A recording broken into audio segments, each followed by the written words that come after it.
I never thought in my wildest dreams I could be a Navy SEAL. Open-mindedness creates that. We all shut down our mind. Like for instance, when I broke the pull-up record, everybody around me who heard the pull-up record was 4,020 pull-ups. That's the first thing they did. Oh my God. 4,000 in 24 hours, or was this? It's 4,020 pull-ups in a 24-hour period. Yeah. The first thing I did versus closing my mind to like, oh my God, that's crazy. I went and got a pen.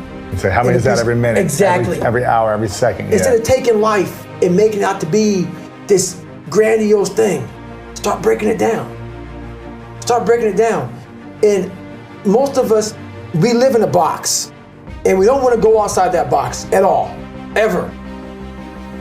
Outside that box is all these possibilities of life.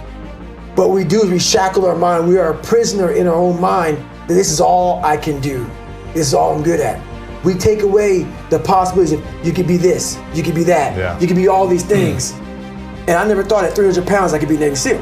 Wow. So if my mind was shackled, me and you would never meet. There'd be nothing. So what people understand is that they live for themselves, not knowing that you have the power within yourself to change millions of lives by facing life, by facing yourself. And through that, I would die never knowing that I had the power to change millions of lives. And what haunts me the most, people ask me, what haunts you the most? What haunts me the most is that if I would have died at 300 pounds, let's say I was 75 years old, I got to heaven, and God has a chart like that on everybody's life. God knows all, let's say that. I don't care what you believe in, doesn't matter. I'm not judging anybody. But let's say my thing is God. You get to heaven, I'm 300 pounds, I sit down, I was a cockroach Terminator my whole life, and we're sitting down just like this, you're God and I'm David. And he gives me that chart, and he says, look at this. And I'm looking at this chart, and on the chart it has all these different things, but my name's on it. But these things aren't me. I was gonna change the world. I was gonna set records. I was gonna be a Navy SEAL. I was gonna be all these things in the military that I accomplished. You're gonna get the VFW award. You're gonna be honored here, honored there. And I'm like, God, this isn't me. Like it says David Goggins, I was an Ecolab guy, I sprayed for cockroaches, and I'm 300 pounds. It said here I'm 185. It says here I got a bachelor's and a master's. It says all these things. And God goes, no, that's who you were supposed to be. My biggest fear in life is if there is a final resting place in this world, and there's a final judgment, and you talk to something much bigger than you. I don't want to sit down and have a conversation with someone with something that says, you're in heaven, this is what you should have been on earth. And are you really in heaven now, or are you in hell? Thinking about how much I left on the table for fear, for not willing to go over the wall, and over the next wall, and over the next wall. So in my mind, I believe that. And God knows all. At least I believe that. I want God to be up there right now as we're speaking, writing stuff down, saying, my God, he exceeded even my expectations. Wow. That's how I live my life. I now know that there is no cap on the human mind. There's no cap. We cap it ourselves. One thing I found out was for several years, I gave myself a way out.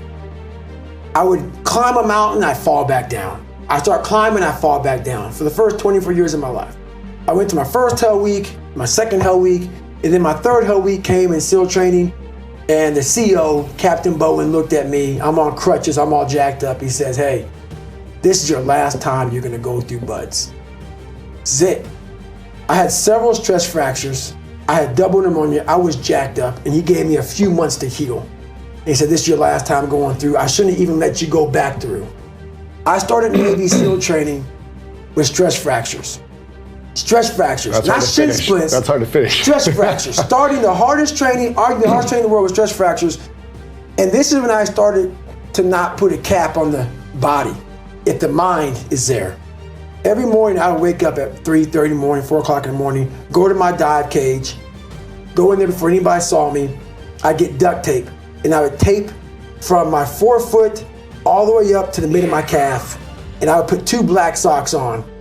And so I ran not using the pivot. Oh my gosh. And I ran my hip flexors. So for the first 45 minutes to an hour, I was in absolute excruciating pain. But what motivated me was the fact that This kid came from that.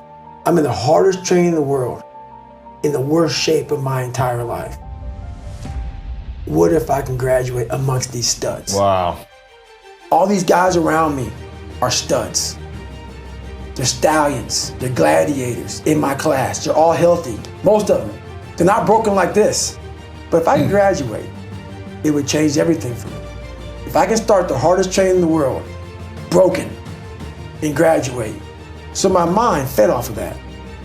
You are now, from the weakest man, you are now the hardest man to ever live. If you can do this. If you can do this. Life is one big mind game. Yeah. And you're playing it with yourself. Is it true? I don't care. It got me through the hardest training, starting out broken. Where most people quit, I had just started. Wow. And when you take that mindset and you learn to flip that around, that's what made me powerful.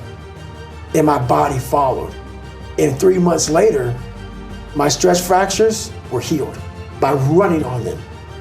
I ran 7,000 miles in 2007, haven't had a stress fracture since. And I'm not saying to do that. I'm just saying that when the mind and the body connect and you don't give yourself a way out, the only way out for me at that time was death. I'm going to be a Navy SEAL. Or I'm going to die. Or I'm going to die trying. Yeah. Period. And my body said, Roger that. We're going to get you through this. I'm not saying do what I did. I had a choice. I had a choice to be this guy or the guy that's in front of you. I had choices. I chose this path. I found out something with those stress fractures. I found out something through facing all these things. I found out a whole nother world, which is why I walk around with all my stuff in a black backpack. Wow. I found out a whole nother way. No matter how far you get in life, you have to be able to go back to scratch in your mind at a moment's notice. You can never get so far beyond scratch. What that means is when you accomplish something in life, if you want to go back to scratch and go back to that $7 a month place where I once lived and visit that place for a long period of time, scratch is what makes you better. Scratch, friction, obstacles create growth. There's no friction when you're this far up in the game anymore. You think there is. When you achieve, that's yeah. right. When you achieve so much, the friction is minor. Because why? I'm sore, I'm gonna get a massage today. I'm hungry, I'm gonna eat today. The refrigerator is always full. So your comforts are now, so your discomfort is now very minuscule to your discomfort back here in the $7 a month place. So you have to go back to the total discomfort to then raise your level of where you're at now. I'm not saying stay there and stay there. Visit. Visit it. And then you raise your level. Take a day trip. That's right. Yeah. Always take day trips. Yeah.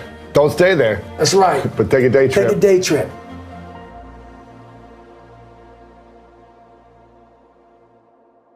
Life happens to everyone. You have to live and win what you can and build the body armor. Start callousing the mind so you're ready for combat outside of your house. Because it's going to come. And that's what I realized at a young age. I had no body armor. I had no callus.